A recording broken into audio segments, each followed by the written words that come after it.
What's up, Lemoyne? Who am I? My name is Kenny Copps, and we're here to do, well, I say we, but really it's just me, here to do some comedy to kick off this April Fool's edition of LCTV. Now, I am no fool, as far as I know. I know that April Fool's Day isn't until April. This is going to be airing still in March, but cut us some slack here. We're kind of just getting off the ground. So it's not our job to really get these down to the day itself. The fact of the matter is that we're just here to have a good time. So I'm going to stop my ramblings and move into something a little bit more hilarious, if I can enunciate properly, you fool. There we go. Ow, that hurt. So let's begin. I want to discuss the very troubling phenomenon I've seen a lot of recently about bad drivers. And if you read my column, Cheers and Jeers, you know that I have really harped upon them a lot this year, especially early on. But I think it's a subject worth returning to here, because they just make me angrier and angrier every day that goes by. And I realize that, yes, I'm a bit hypocritical for, going on and on about these bad drivers, because I'm a bad driver too at some points. I make a habit out of almost hitting fences or mailbox. I once got into an accident at the parking lot of Carousel Mall, but New York State doesn't know about that one, so please don't tell them. I don't need the increase in my insurance. But anyways, I'm not talking about your occasional bad drivers, because we're all human. We all make mistakes. It's part of life. I'm not here to judge. I'm a ginger. I can't judge. So what I really want to point out is the people who make a habit out of this bad driving. And you know who these people are. Some of them, generally your older generation, I hate to stereotype, but that's what I'm going to do, are always driving way too slowly, like no matter where they are, if they're in the city, if they're in a school parking lot, if they're on the highway, they're going 30 miles an hour, no more, no less, constantly, which isn't that bad in the city, but on the highway it's a bit of an annoyance. And you have your speed demons, too, who are always doing 80 miles an hour, and they get up right behind you and tailgate you. We're all familiar with that, so I'm not going to go any further with that. But I noticed something today, in fact, that finally clicked in this feeble brain of mine about what all these bad drivers do, and it's the look they give you. Not the gesture they give you, more on that to come, though. It's the look they give you as they're committing the deed when they are clearly in the wrong. Like, for example, I pulled up to a four-way stop sign today. Like, I'm going this way. Someone else was coming this way. I got there maybe a second before them. But when I got there, I actually stopped like a good civilized human being would do. They did not, however. They just kind of rolled through the stop sign and just blew right on through the intersection, which is bad enough. But they stared me down the whole time like I was in the wrong here. Like, I'll pretend that I'm the person driving the car that was in the wrong, and that I say I'm parked over here, say I'm the LCTV sign up on the board. That's me. I know it's an improvement for my looks. So here we go. I've come to a stop. They're going to come to the intersection, and they just stare at me. We've all seen the look. We all know the look. It's not cool at all. And generally, I stare right back at them, but this person intimidated me, so I was not able to return their gaze, and that was rather depressing. Also, one more aspect of this phenomenon of bad drivers involves red lights. And I've also mentioned this in my column before this year, so if you've read it, which you better have, if not, shame on you. But if you haven't, once you get over the shame of having not read it, you should go back and look at my discussion on red lights, because really, nowadays, red lights don't mean stop. They're kind of like the new yellow light. They are, their purpose is to give you 5 more seconds to get through the light. Normally, people would just floor it when they got to yellow, and they actually come to a stop when it got to red. No more. They're kind of taking their lives into their own hands because they're there that close enough to it. I guess they're entitled to go through. I don't know. It's troubling, but the bottom line I want to point out here is that you have to combat these bad drivers in the best way possible. And, of course, the answer to this is road rage. And it's just fun to antagonize these drivers with, obscene gestures always work, although that usually just makes them angrier, and they may attempt to run you off the road, which is not necessarily what you want to have happen. So I don't necessarily recommend that, although in a pinch, when nothing else will do, a little flying of the bird will work. As a matter of fact, it was last summer, actually. I saw someone with the most amazing middle finger this side of, I don't know, Uzbekistan or something. They just well, first of all, they had a sunroof, and this was a young lady. I'm going to put her around 27, 28. I could be wrong, but she was young. She wasn't old, hence young. She was mad. I don't know about what, but she was clearly mad because she shot her arm out of her sunroof and just hoisted this monstrosity of a middle finger, and it was impressive. Like, I was just kind of sitting there in amazement.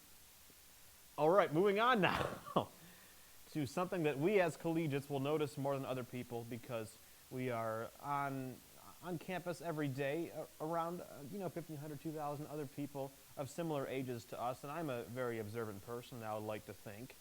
So I pick up on different mannerisms of people that intrigue me, that interest me. They don't necessarily trouble me, although some of them are quite troubling. I'm talking about how different people tend to walk in different ways. Whatever could I mean? I don't know. Whatever could I mean? I may get up here and demonstrate this for you just so you can see what I mean here. Let me readjust my garment so I'm not, dragging any wires along. We'll see how this works. I'm kind of pulling a fast one now on the production room people. But you have the straight man walk. As a straight man, this is what I'm most familiar with. It's like you're just walking down the street normally every day. It's like, oh, what's up? There's a camera in my way. That's pretty cool. That's all well and good. There's nothing really distinct or unusual about it. Similarly to this is the straight woman walk, which is just like a straight man walk, except that you'll have an arm dangling and flapping about in the wind, like this. Or maybe it's the left arm. I don't know why this happens. I can't explain this phenomenon, but it's true. Notice it. You'll never not notice it again. Now, also, kind of deviating away from the, say, heterosexual norm, if I may. I know I'm kind of walking, no pun intended, into some rather touchy territory, but you have the gay man walk, which is very similar to the straight female walk, except that instead of the arm kind of dangling about like this, it's at more of a 45-degree angle. And there's a little bit more of a flare in the step, if I may. Just watch and observe. You're kind of like... And back for round two. And then don't ever let them get upset, because if they do, it's not going to be good. If they're turning around now and something upsets them, something like that. And I could go on and on and on, but I'm going to keep this relatively short, this segment, and I want to close with something that every freshman does at some point in his or her collegiate career when they're late to class, and they're afraid of getting there late, when in reality, freshmen, if you get there late, it's no big deal. The professors honestly don't care. Sometimes they show up late. But, they will run to class, they'll push people and bookshelves and golf carts and regular cars and animals and all other shenanigans out of their way to get there, which I guess is impressive, an impressive show of their dedication. But the problem is, when they're running to get to class, they look a bit like an effeminate dinosaur. And so how does an effeminate dinosaur run? Allow me to show you, shall I? It's like this. That's the effeminate dinosaur run. And so I'm going to go back up here on set now before I lose my comedy privileges for the day. But next time you're around campus, just observe these different walks and or runs, and you'll see what I mean. Something else about life that troubles me is when people, usually college students like ourselves, overuse emoticons. Your smiley faces, your winky faces, your tongue sticking out faces, stuff like that. I just don't get why people feel the need to use them all the time. I understand that it's okay to use them. I use them on occasion just to get a point across. But I'm not out there putting like 13 exclamation points in every single text message I send, because why 13 exclamation points? Why isn't one enough? And why did you stop on 13? Why did you go one more than a dozen? Why did you go to the baker's dozen? Why didn't you go to like 15 or 20, something even? At that point, what's a few more exclamation points?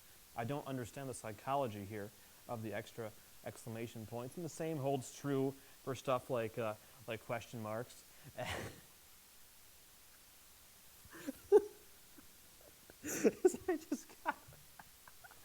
I just put something up on the teleprompter with about 804 exclamation points and question marks. Case in point, if you could see it like I am, but you can't. I'm just a laughing lunatic for all you know. which is true most of the time. My point, however, that obvious distraction and detraction aside, is that I'm just calling it a question why it is that people do this, why they behave like this. It's interesting, it intrigues me. Like I said, it troubles me. Like when you send someone a smiley face in a text or in every single text, are you really smiling? If you send them like 3 smiley faces in the same text, say it's a long text that makes you very happy. Are you smiling 3 different times? Like, do you start smiling? Do you stop, start again, stop, and start again? I don't know. I'm curious. You know, and you have the different kinds of smileys too. You have the one with just the parentheses, which is kind of a smaller, more basic, standardized smile. You have the one with a capital D, which is a rather large honkin' smile. You know, like your teeth better be good because they're like going to be out for the whole world to see. And this kind of a smile. You have different kinds of eyeballs. You have the basic colon, which is your two basic eyes. Then you have one that I don't really like at all. In fact, I quite hate it. It's people who use the equal sign for eyeballs. Because your eyes do not look like this. And this is what they look like when you use an equal sign to represent eyeballs. And that's just wrong. So that's enough about smileys. You have other faces too, like your winky face. And that just kind of cracks me up every time I see it. It's people trying to be cool or hitting on you or seductive or something like that. A temptress even, or a harlot. I don't know all these words that aren't necessarily nice. But I'm throwing it out there just to show you the implications that these winky faces have. The stuff that goes through my head. So the next time you think about sending me a winky face, think twice.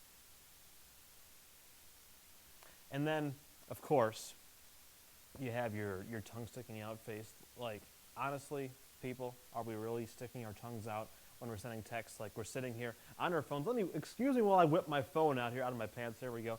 Are we really texting away? I have a new touchscreen, too. It's pretty nifty, by the way. I very much enjoy my brand new Pantech Pursuit. I highly recommend it to anyone looking for a new phone. But, you know, that's my shameless plug for this comedy segment. But are you really sticking your tongue out? You're like, just no. You're probably making that noise too, which I realized made me sound like my IQ was about 1/5 of what it really is. So it's kind of like I have an IQ of 1 instead of 5, which is pretty bad because I wasn't doing that hot to begin with. So I'm just doing this as a bit of a public service announcement to all of my classmates out there. This one's for the ladies. I'm talking about Victoria's Secret, which is a wonderful store. I enjoy everything that they sell on the right kind of people who are not, and I mean this in the nicest way possible, not, how should I say this without being too offensive? I need to be very careful here because this is a very fine line that I am treading. But their clothing and other garments are not meant for overly confident people, if you know what I'm saying. But that's not the point I'm trying to make. It's just a bit of something I wanted to slip in there under the radar so that if you're watching and you're one of those people, stop. The main issue I have with Victoria's Secret, though, is their pink line of clothing. You know, you see it all over their clothing. And I see it as well because I tend to look at females who wear this clothing. It's just it's a natural thing. It's not like I seek it out. It's right there. It's easy to see. But whoever designed this line of clothing obviously cannot tell what their colors are, because you see it half the time it's written in black, and you see pink written in black letters. I'm confused here. And usually it's the least of my concern, especially on, say, Victoria's Secret sweatpants or leggings. But it does concern me at least a little bit, and I just want to call into question why this phenomenon occurs.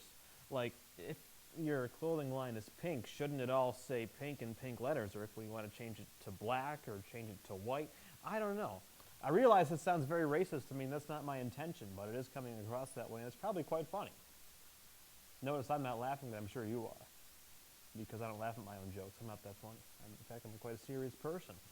I've completely deviated from the Victoria's Secret's path I was on, but that's okay. We have traveled off the beaten path into the realm of the great beyond. And, well, it's a thrill, really. It really is.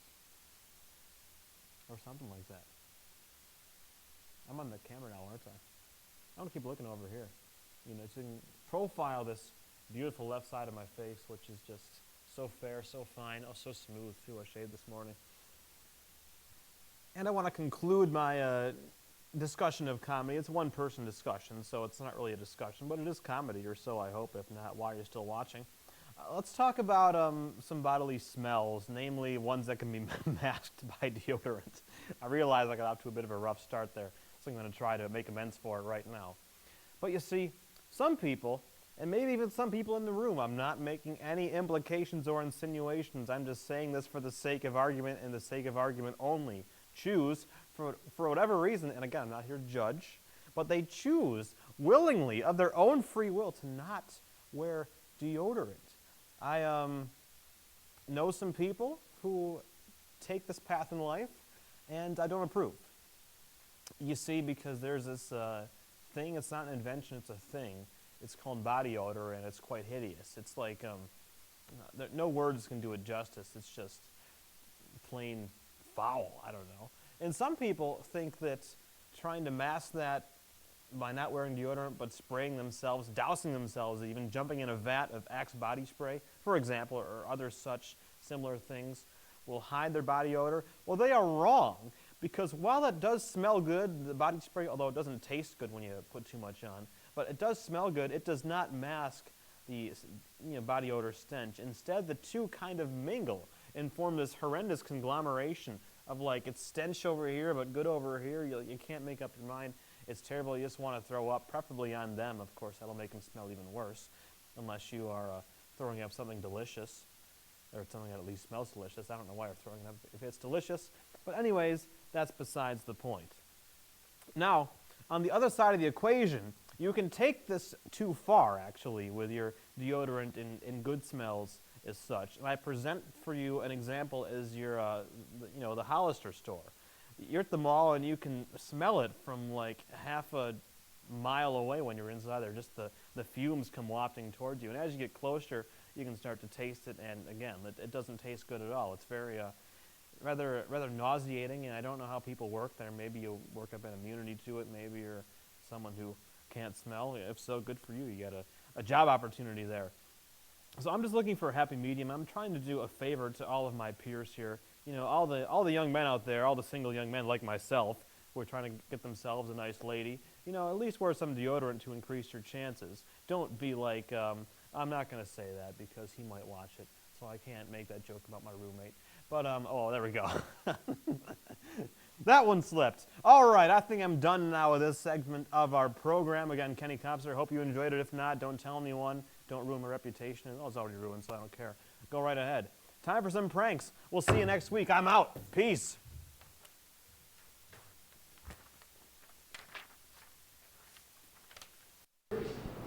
And now for something completely different. We're going to take you out of the TV studio to this newly refurnished and very refined Dolphin Den of ours here, where we're going to talk to some of our peers about the best pranks they have pulled. Here we go. Have you ever pulled any pranks on anyone? Oh, yes. Oh, yes. Can I tell you one of them? Sure. Okay. This was like literally 40 years ago when there wasn't really cell phones or anything.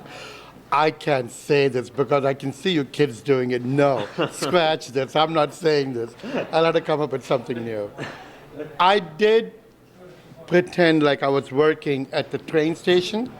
I called this family and said, are you Mr. Weeks? And the guy goes, yeah, on the phone. I said, I'm calling from the train station. Somebody named Joe from Pennsylvania has sent you 500 ducks. And you need to come pick it up.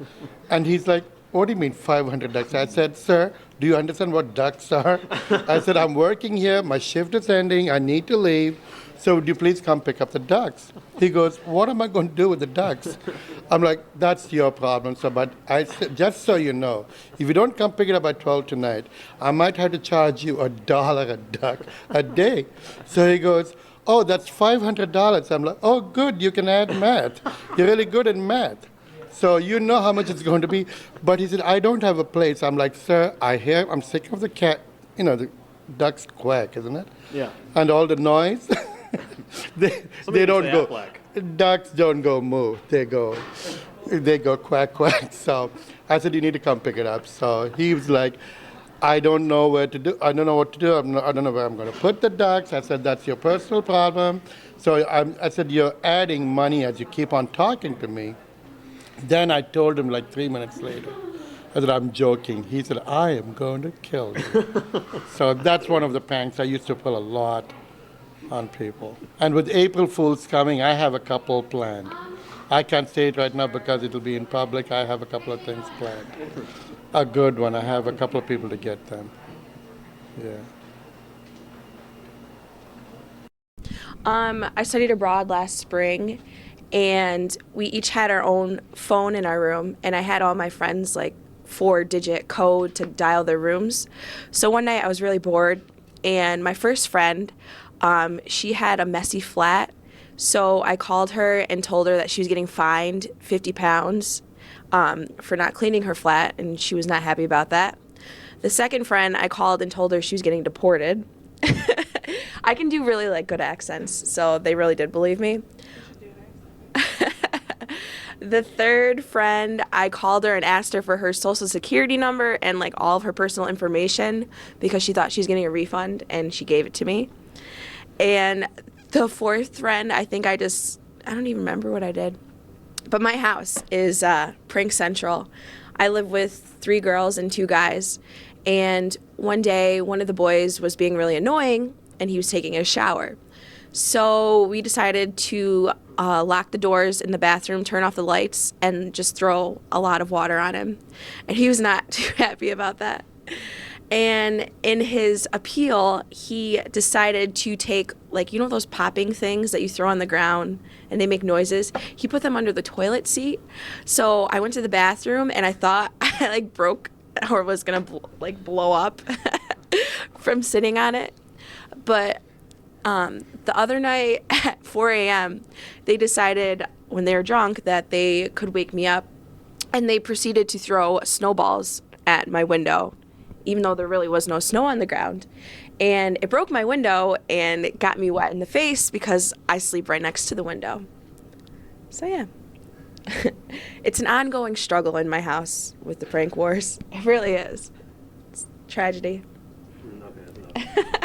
Yeah, well, you know, it's one of the last weeks of March. We should find something nice to do today. Do you want to play like baseball or something? I think a nice jaunt into the outdoors would be wonderful. That would be great. We could just go for a jog. We could recount other summer days underneath trees while looking at skylarks. Yes. We could examine other foliage since, you know, it's not winter anymore, and so the leaves are probably returned to the trees by now, right? Yeah, spring is in the air, you know, it's beautiful out there. Mother Nature is smiling down upon us. Let's go. Yeah, absolutely.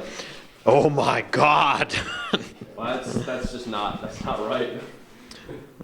So not that ain't right, and I'm not talking about those 2 people. No, even though they may not be right either. Yeah, We're not, it's not our place to say whether they are right or wrong. We can't judge. No, we cannot. We're going to clear the lane. Absolutely.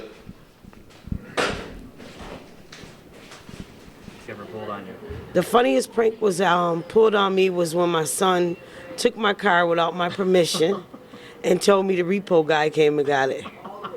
That was the funniest prank that happened to me. Funny after the fact. Yeah, after the fact, after I found out. Would get mad at me, and because I would tease him, I'd bother him. I was just a really, rotten kid to him. So he used to tie me up and put me in his closet, and I'd be all on the roof. I could get out of it, okay? And I'd get out, and I'd bother him again. He couldn't believe how fast. So you know what he did? He decided to have a Houdini show in the neighborhood with me as a star, and he sold tickets. Oh, the thing is, and I said, great, I'm going to be the star. So he tied me up to the ground, to trees, and I got out of everything, And then it wasn't until afterwards that I found out he sold tickets to the whole thing and never gave me a penny, And it was at that point that I became a true Marxist, And I mean, I understood that, that the workers of the world had to take over because I was totally exploited by my brother. Needless to say, I learned how to play the trombone a few years later, and he was a very studious older brother, and he was always studying, and I used to go up and sneak up behind him with my trombone and just hit him with an off note or off whatever it is, sour note blast, and then I would take off and run. And that's the end of my story. All right? This story, which I am not going to lie, I've forgotten at least half of, is not going to be nearly as good as it should be. You can buy a loaf of bread, like a pumpernickel loaf of bread, from someplace like Outback or whatever, and you can bring it home, and you can put it in the toilet, and it can look like a giant, well, piece of fecal matter, for lack of a less crude term, because I'm trying to keep this as family friendly as possible. And, you know, it looks legit. It looks like someone has deposited this in the porcelain toilet out of their own body, when in reality it's just another loaf of bread. And so you could pretend that it's clogged the toilet, and you could call in like one of your parents or one of your friends and be like, look at this, pretend that you did this deed and that you are going to unclog it, but you want them to come see it beforehand. Like, I've done this before. I've told people to come see and admire something I've done. So it's not like uncommon territory for me. But anyways, you could do this, and as they're in there admiring it and looking at it, how real it is and how big and awful it is, you reach in there with your bare hand and you just take it out and unclog it. And they are so shocked that they can't even speak for a moment or two or 10.